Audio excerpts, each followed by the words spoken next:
This award is given to an individual who has dedicated his career to promote football in the state of Maryland. So please welcome and congratulate Coach Phil Martin.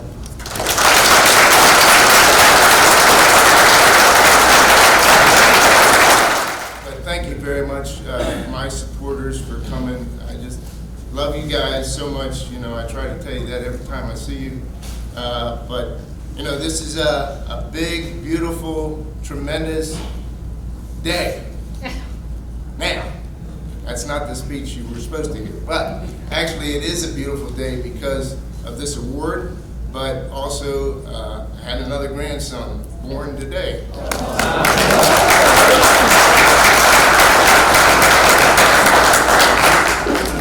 That's 4 of them, so I don't know if they can afford any more, but thank you for getting up so early and coming to this award ceremony and supporting Maryland football. For a small state, we have an outstanding brand of football with great players and excellent coaches. A big thanks goes to Coach Mike Loxley for hosting today's event. I gotta say, this is a little reflection on my part. The very first college football game I ever came to was in Byrd Stadium, where I saw Maryland play Clemson. And my wife doesn't want me to mention this, but I love the purple and orange colors of Clemson. and I love the little cannon that they would shoot off.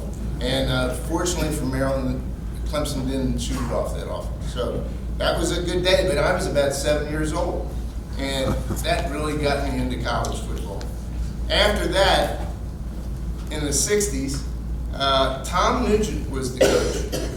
And Tom, he was a great coach and an innovator. In fact, he was called the father of the I formation.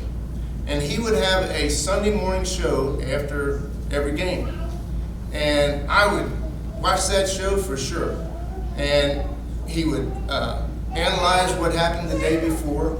He would have his players of the game come and be interviewed. He would talk about the upcoming opponent. And then the thing that I really gravitated to was that he would diagram on the blackboard, if you all know what that is. I guess I'm dating myself on that. But you know, things have changed in, well, the world, but certainly in football, things have changed. I wouldn't even know what huddle is right now, if you know what I'm talking about. But I believe that time, watching those shows, getting involved with Maryland football, really got me enthralled with coaching in the future. And it just worked out. So I want to extend my sincere thank you to the association. I'm humbled knowing that the college coaches really don't receive this honor very often. So thank you so much. Special thanks goes to Bob Malloy, Ed Shields, and Doug DeGaulle. You guys, thank you so much for this. I know that you had to go back and look at your history and find old Coach Martin under that, but thank you very much. It means so much. And I will say this, that I would like to take this award and take a little piece of it and give it to each one of my players and coaches, because the award really is about the program in my mind. I always wanted to help the Maryland coaches, and I tried to do that in many ways, but mainly it was to recruit the players that they referred to me. And over the years, hundreds, if not 1,000, packages would go out from my office, and I was very clear I wanted them handwritten, and I did most of them because some of the coaches couldn't write so well. But I would try to write them and make sure that it was a good presentation to the recruits, that they knew about our program from top to bottom, and then we invited them for meetings and visits and so forth. And then we would have mini camps during the summer. It was pretty amazing to see the amount of young men who would come out for the mini camps. There were times that we had over 300, if not 400 guys on the field at the same time. And that For instance, Freddie Stokes, when he was coaching the running backs, he would have over 100 running backs in one camp. And the same with the wide receivers and the defensive backs. Didn't have enough linemen. We'd like to have more linemen, as everybody would. But the thing is, we also wanted to host the Big 33 tryout camps. And believe me, it was important to us too to be able to see those players. And we were able to recruit them. In fact, I will tell you this, one of our top recruits ever, and I remember this day vividly, was John Caleb, who was Bowie High School, and great quarterback, and he was invited. Unfortunately, he didn't make the Big 33, but we were able to get him, and he wound up leading our team to a 10-0 season in 1990, to the national championship game, and he was the National Player of the Year from Montgomery College. Can you believe that? That's just amazing. Considering, you know, that the Coffeyvilles and the Northeast Oklahomas are out there. So that was pretty amazing. And John came to Maryland. He wound up being starting quarterback over about 5 other guys, top quarterbacks, in the Mark Duffner run and shoot offense. And he broke many passing records for Maryland. And then went on, he was the most valuable player in the Blue-Gray game, and went on and played for 13 seasons in the Arena League and won a championship with Tampa Bay. Well, that's what that Big 33 camp did for us. And I know that it served well, those camps, for the coaches, because they always put on a great show in the Big 33.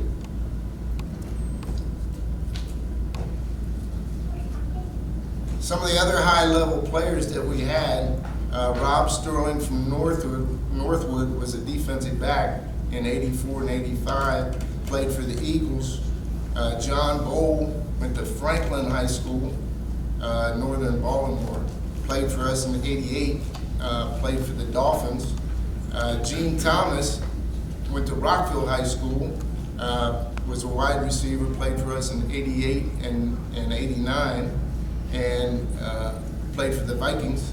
And Lamar King went to Chesapeake High School in Baltimore and played 95, 96 for us, and then went on to Saginaw Valley State. He was an All-American for us. He was an All-American at Saginaw Valley, and then was drafted number 22 in the first round of the NFL draft. The norm was that we had great athletes who were academically challenged and undersized. They were, however, great players for Montgomery, and many moved on to four-year schools and productive lives after football was over. Winning football games is great, but what was the most important thing to me was the future of our players and helping them on their path ahead in life. And that I will tell them to this day, that was the most important thing that I was concerned about.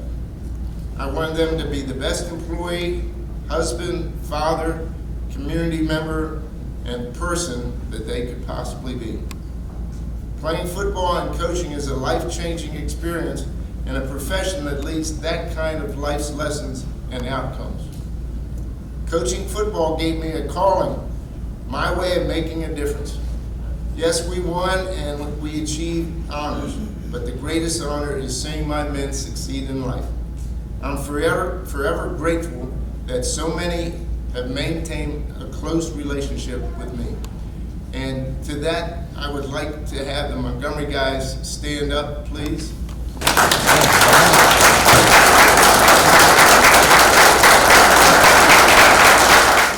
I started a group called the Knights Leadership Council, and we do our best at keeping the history of Montgomery College football alive. We've had reunions. We're going to have a reunion coming up in December that is even better than what we've had in the past. We have over 100 people every time come, and we got so big that we had to move to the Rockville Hilton Hotel. and they're going to give us a lot more time and space. So we're excited about that. But I truly thank my nice leadership council. We meet every other month, and it's great to see everybody. Playing football, coaching football gave me the calling, and I'm repeating myself. I'm sorry. That's my fault.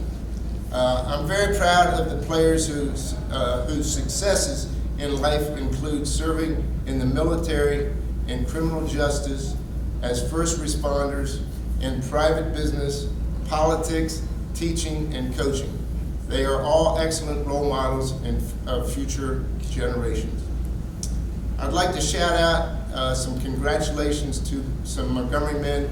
I'm not sure if they were able to come, but this was a pretty neat situation this year where we had 4 coaches, former Montgomery guys, coaching in the finals of the 25 year.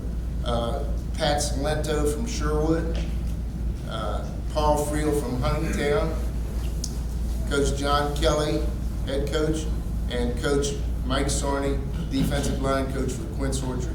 So that was pretty amazing that 4 gentlemen coaches came from one program. So if anybody's here, Mike Sarney is here, I know. Did John Kelly? I was fortunate to have some fantastic assistant coaches here today. And can you all stand up, please? Rich Baker, Jim Russo, Earl Hartford, Mike Daly. Thank you guys. I will say this, Mike Daly and I played for the Montgomery County Cardinals semi-pro team, and he was the first hire that I had in Montgomery. And Mike stayed with me from 82 to 90, and then went on to coach at Towson and George Mason, and then went into the Arena League where he won the Arena League championship with the Colorado Crush. So Mike, great job. Thank you.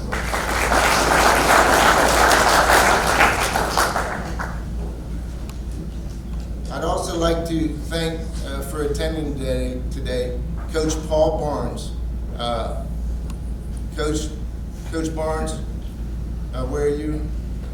Right there. I tell you, after Montgomery closed its program, I was pretty much devastated. And Coach Barnes called me up and asked me if I would be one of his assistants. And it was the greatest honor, I tell you, to be able to go over and coach full-time at a 4-year school, which I'd always wanted to do. So, Coach, thank you. Also, I have 2 players from that time, Anthony Hayes and Justin Walsh. Thanks, fellas, for coming. I'd like to thank Coach Sherman Wood from Salisbury University. Coach Wood, if you don't know it, has an unbelievable tenure at Salisbury and is the winningest coach in Maryland collegiate football. So, Coach Wood, thank you. I know you're out here somewhere. So, there you are.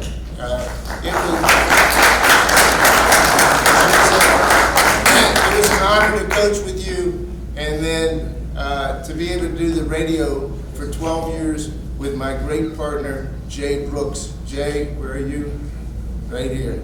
Love Jay. Love you, Coach. He and I had a great time as radio color and play-by-play.